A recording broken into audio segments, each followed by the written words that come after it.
centre de la Universitat de Barcelona i es dedica, com ja he dit, a la producció i validació de teràpies avançades i bàsicament el que nosaltres fem és ajudar a la cadena de valor de quan ve un investigador i vol fer la translació cap a la clínica. Nosaltres ajudem aquest investigador a fer tots els assajos preclínics regulatoris sota GLP i després a produir aquests productes amb les qualitats de medicaments sota GMP reconeguts per l'Agència del Medicament, l'Agència Espanyola del Medicament. I llavors convertim el que ve de la recerca, ho convertim en un producte que es pot portar en un assaig clínic.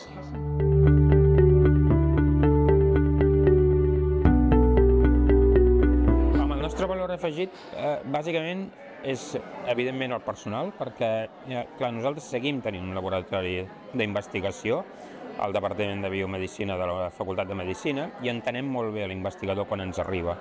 I per tant el nostre equip, com que s'ha format així, sap molt bé els problemes que té l'investigador i com ho vol portar a la clínica. Llavors, aquest és un gran valor afegit que tenim respecte a una empresa, que una empresa t'agafarà el problema, et dirà, mira, això ho produïm A més B més C, i ara que et desviïs una mica a C', doncs potser ja no t'entendrà. Nosaltres ens adaptem molt bé als requeriments que té l'investigador fer aquesta translació, perquè és que l'entenem en primera línia, perquè nosaltres també estem ficats en fer aquesta translació.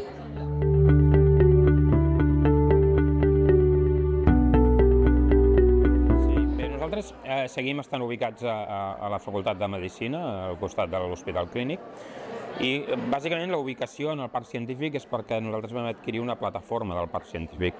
I llavors, en aquest moment, evidentment està ubicada aquí i segueix estant ubicada aquí.